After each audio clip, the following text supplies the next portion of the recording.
صباح جميل ومساء سعيد على أجمل أصدقاء. لحظة من فضلك، هي ليه الطيور مش بتتكهرب وهي واقفة على سلك الكهرباء؟ كلنا طبعا شفنا قبل كده مشهد الطيور اللي بتقف مرصوصة على أسلاك الكهرباء الموجودة في أبراج الضغط العالي ومش بتتكهرب. تعال نتعرف على الموضوع ببساطة. الكهرباء عبارة عن عدد الإلكترونات اللي بتمشي داخل الأسلاك، وده اللي بنسميه التيار الكهربي. وحدة قياس شدة التيار الكهربي ده بتكون بالأمبير، وعشان التيار الكهربي يمشي في السلك لازم يكون السلك ده له طرفين. الطرف الأول بنسميه الجهد العالي، والطرف الثاني بنسميه الجهد المنخفض. تعال نبسط الموضوع اكتر واحنا بنشرح ليه الانسان بيتكهرب لو مسك سلك عريان. لان الانسان بيكون وسيط بين الجهد العالي اللي هو السلك العريان والجهد المنخفض اللي هو الارض. خلي بالك السلك اللي فيه الكهرباء جهد عالي، والارض اللي انت واقف عليها جهد منخفض جدا، وفرق الجهد ده هو اللي بيخلي الشخص يتكهرب. وفرق الجهد ده وحدة قياسه الفولت. اصل الكهرباء بتبقى جايه من جهد عالي وتمر في جسم الانسان، بتبقى فاكره انه سلك هتمشي فيه عادي عشان تروح تفضي شحنتها الكبيره في منطقه الجهد المنخفض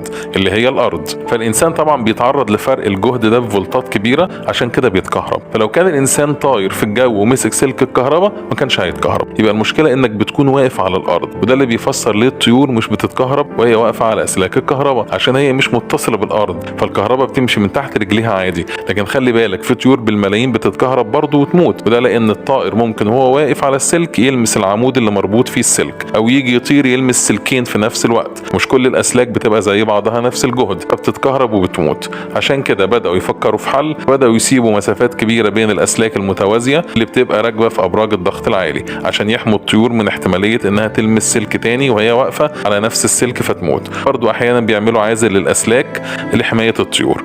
يا رب أكون قدرت أوصل لحضراتكم المعلومة ببساطة، وده كان فيديو النهاردة. أشوفكم على خير. سلام.